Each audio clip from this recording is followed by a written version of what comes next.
Swastiastu. Hai teman-teman, nama saya Anissa Marta. Pada video kali ini saya akan menjelaskan mengenai kesalahan-kesalahan yang sering terjadi pada saat menggambarkan proses bisnis dengan menggunakan BPMN. Tetapi sebelumnya, jangan lupa like, subscribe, dan komen. Nah, jadi pada video kali ini, sebelum kita masuk ke materi, di sini saya akan menjelaskan terlebih dahulu untuk kalian-kalian atau untuk teman-teman yang masih belum tahu apa sih itu BPMN. Jadi, BPMN merupakan singkatan dari Business Process Model and Notation. BPMN adalah sebuah standar untuk menggambarkan proses bisnis yang dikeluarkan oleh Open Management Group. Atau dapat dikatakan bahwa BPMN ini merupakan notasi grafis yang menggambarkan logika dari langkah-langkah dalam proses bisnis. Nah, notasi-notasi yang ada pada BPMN itu memang sudah didesain secara khusus untuk menggambarkan proses bisnis. Nah, jadi memang di BPMN itu akan ada banyak sekali notasi-notasi yang dapat kita gunakan untuk menggambarkan sebuah proses bisnis. Apa sih tujuan dari BPMN ini? Nah, jadi tujuan dari BPMN ini adalah untuk menyediakan sebuah notasi yang mudah dipahami oleh pelaku bisnis maupun masyarakat yang membacanya. Jadi, sebuah proses bisnis itu akan diubah menjadi sebuah notasi grafis yang dapat mempermudah masyarakat ataupun pelaku bisnis yang ikut dalam alur tersebut untuk memahami proses bisnis yang dilakukan. Nah, walaupun demikian, banyak juga orang-orang yang melakukan beberapa kesalahan-kesalahan umum yang terjadi pada saat menggambarkan sebuah proses bisnis dalam BPMN. Mengapa demikian? Ya, karena dalam BPMN ini, seperti yang kita ketahui bahwa banyak sekali notasi-notasi yang dapat digunakan untuk menggambarkan proses bisnis kita. Nah, mungkin karena banyaknya notasi-notasi, maka beberapa orang, apalagi pemula yang baru belajar untuk menggambarkan proses bisnisnya dengan menggunakan BPMN, akan kesulitan untuk menggunakan notasi. Jadi mungkin masih ada beberapa kesalahan yang terjadi pada saat penggunaan notasi. Nah, pada video kali inilah saya akan membahas kesalahan-kesalahan umum yang sering terjadi pada saat menggunakan BPMN dalam menggambarkan proses bisnis. Kesalahan pertama. Jadi, kesalahan pertama yang sangat umum terjadi untuk orang-orang pemula yang ingin menggambarkan proses bisnisnya dengan menggunakan BPMN adalah mencantumkan nama pada elemen swimline. Nah, jadi pada BPMN itu akan ada elemen bernama swimline. Nah, elemen swimline itu digunakan untuk mengatur dan memisahkan peran atau penanggung jawab dari suatu proses. Nah, jadi swimline ini akan ada pada atau akan ada di dalam sebuah pool. Nah, satu pool itu bisa menggunakan banyak swimline atau banyak peran di dalamnya sesuai dengan kebutuhan proses bisnisnya. Nah, banyak orang yang menggunakan swimline ini dengan nama orang. Nah, itu adalah hal yang keliru karena pada swimline ini seharusnya kita menggunakan peran atau jabatan yang melakukan proses bisnisnya, bukan nama dari peran yang ada pada proses bisnisnya. Nah, berikut adalah contoh gambar terkait dengan kesalahan nomor 1. Jadi, pada gambar ini merupakan gambar yang salah yang mendeskripsikan kesalahan nomor 1. Dapat dilihat di sana bahwa pada swimline masih menggunakan nama peran. Hal ini merupakan hal yang masih keliru dalam menggambarkan proses bisnis menggunakan BPMN. Sehingga gambar yang benar dan tepat adalah gambar seperti ini. Jadi dapat dilihat bahwa pada swimline sudah tidak menggunakan nama orang lagi, melainkan sudah menggunakan nama peran atau jabatan. Contohnya yakni manajer. Kesalahan kedua, yaitu tidak mencantumkan an event. Apa itu an event?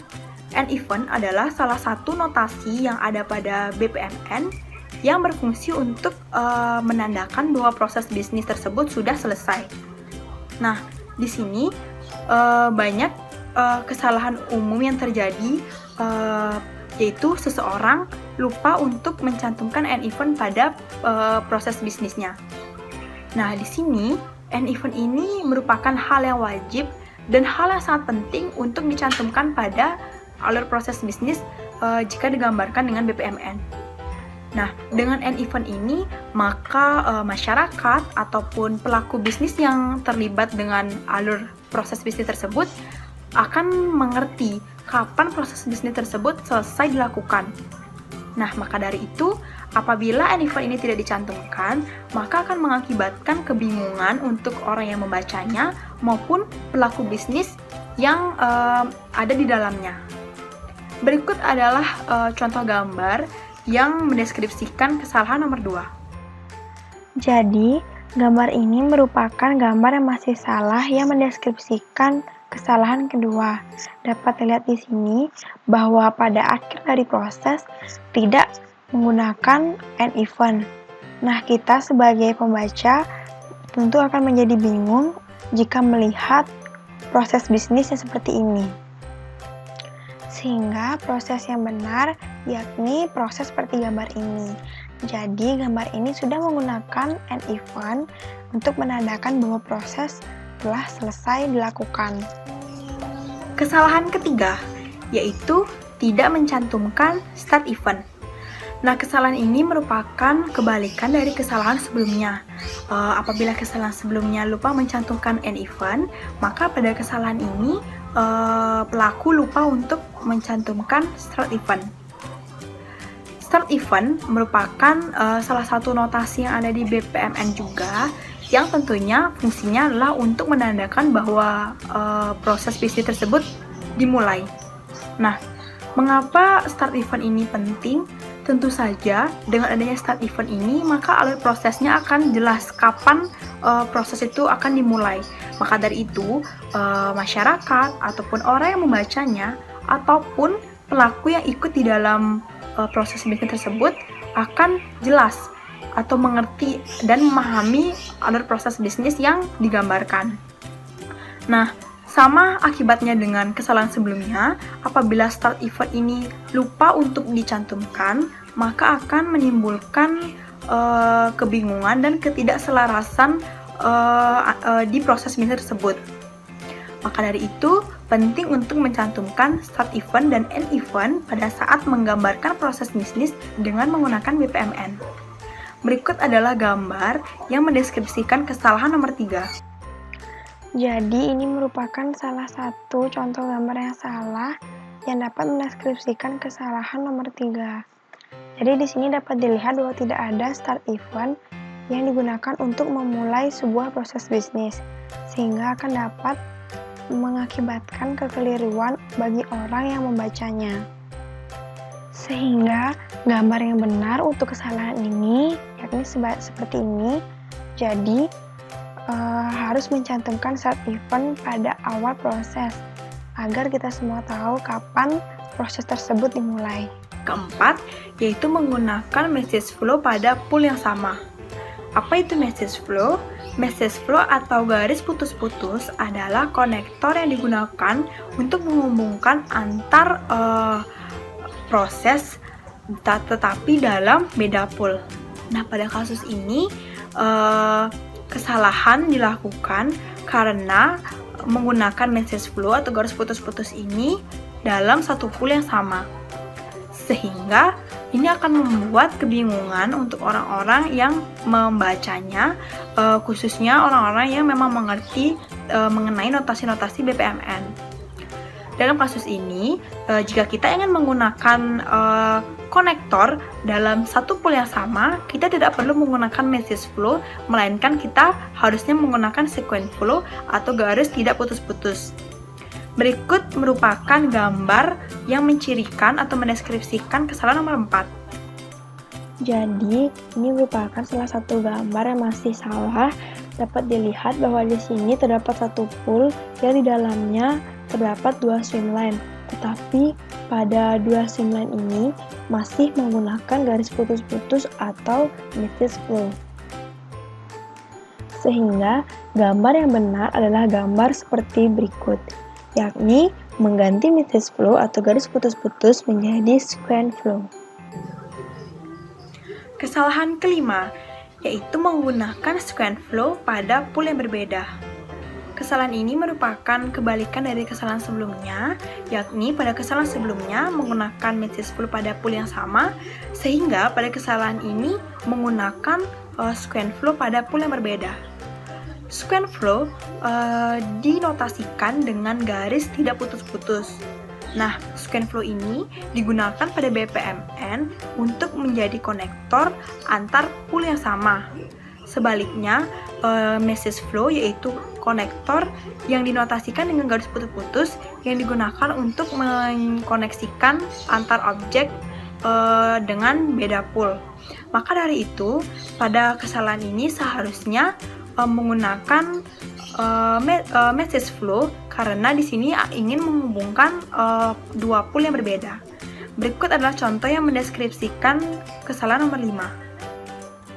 Jadi, ini merupakan gambar yang salah karena di sini terdapat dua pool yang berbeda dengan masing-masing memiliki satu swimline, tetapi untuk menghubungkan antara swimline dengan beda pool masih menggunakan sequence flow. Hal inilah yang akan menjadi kekeliruan. Sehingga untuk memperbaikinya, maka terciptalah gambar seperti berikut. Nah, dengan mengganti sequence flow menjadi message flow, maka gambar ini akan bermakna dengan benar. Kesalahan keenam, yaitu aktivitas tidak terhubung dengan alur proses. Dalam BPMN, seluruh proses yang ada di dalam proses bisnis itu harus terhubung satu sama lain dengan sebuah konektor, mau itu konektor sequence flow, message flow, atau yang lainnya. Nah, karena apabila sebuah proses itu tidak terkoneksi dengan proses lainnya, maka proses tersebut tidak akan dieksekusi atau tidak akan dimengerti oleh orang-orang yang membacanya. Berikut adalah contoh gambar yang mendeskripsikan kesalahan ke-6. Jadi, gambar ini masih terbilang gambar yang salah karena kita lihat di sini bahwa task tree itu tidak ada berkonektor dengan task yang lainnya. Nah, dengan demikian pada BPMN maka task 3 ini akan tidak dieksekusi atau tidak memiliki makna. Maka dari itu, untuk memperbaikinya, berikut adalah gambar yang benar, yaitu kita dapat menggunakan gateway agar task 1 ini dapat berkonektor dengan task 1 dan task 3. Kesalahan ke-7, yaitu mengkoneksikan gateway tanpa sequence flow. Apa itu gateway? Gateway adalah pemecah dari beberapa aktivitas. Jadi pada BPMN ini satu aktivitas atau satu proses itu boleh dipecah menjadi beberapa aktivitas. Dengan menggunakan gateway ini, maka proses tersebut dapat diartikan. Nah, tetapi dalam menggunakan gateway ini juga harus menggunakan konektor. Nah, konektor yang digunakan itu biasanya yaitu sequence flow. Nah, pada kesalahan ini menghubungkan atau menggunakan gateway tanpa menghubungkannya dengan sequence flow. Berikut adalah contoh gambar yang dapat mendeskripsikan kesalahan nomor 7. Jadi, gambar ini masih terbilang salah karena menggunakan gateway bukan dengan sequence flow, melainkan dengan menggunakan flow yang lain. Sehingga, gambar yang benar adalah gambar seperti ini, yaitu menggunakan gateway yang dihubungkan dengan konektor sequence flow. Kesalahan ke-8 yaitu mengeluarkan intermediate event dalam aliran proses. Apa itu intermediate event? Intermediate event adalah event yang menunjukkan di mana sesuatu itu terjadi di suatu tempat antara awal dan akhir suatu proses. Jadi ini tuh merupakan event yang ada di tengah-tengah, yaitu antara di awal dan di akhir sebuah proses. Ini akan mempengaruhi aliran proses, tetapi tidak akan memulai atau menghentikan proses.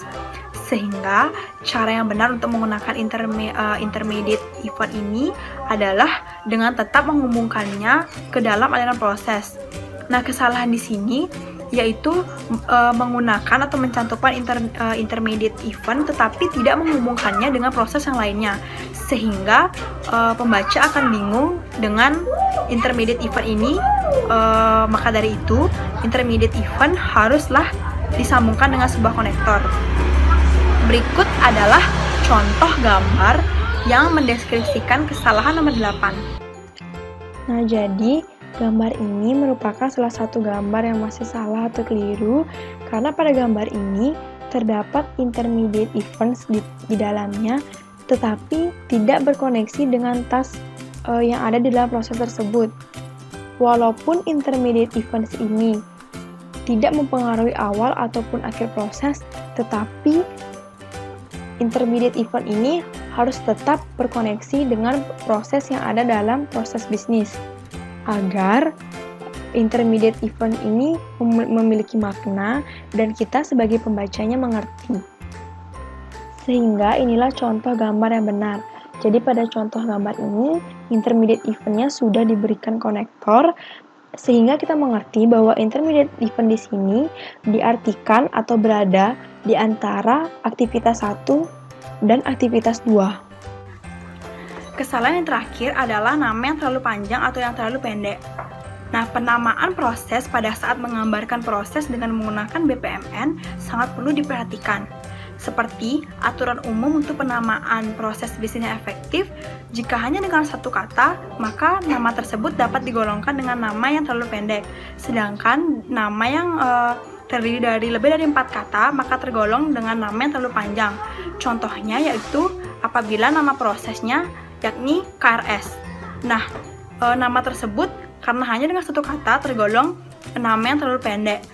Nah, dengan nama yang terlalu pendek, pembaca juga tidak akan mengerti apa maksud dari nama tersebut, sehingga akan membuat pembaca akan kebingungan. Nah, contoh dari nama yang terlalu panjang yaitu penyusunan KRS di Unixa dengan menggunakan siak. Itu terlalu panjang karena lebih dari 4 kata sehingga pembaca juga akan mengira judul tersebut terlalu bertele-tele. Jadi penamaan pada saat melakukan penggambaran proses bisnis dengan menggunakan BPMN juga sangat perlu diperhatikan. Sekian beberapa kesalahan umum yang sering terjadi pada saat penggambaran proses bisnis dengan menggunakan BPMN yang dapat saya jelaskan. Apabila mungkin ada materi yang kurang, teman-teman bisa lanjut cari di internet atau di media lainnya. Mohon maaf bila ada salah kata, akhir kata. Saya ucapkan Paramasanti, Om Santi Santi Santi Om. Terima kasih untuk teman-teman yang sudah menonton.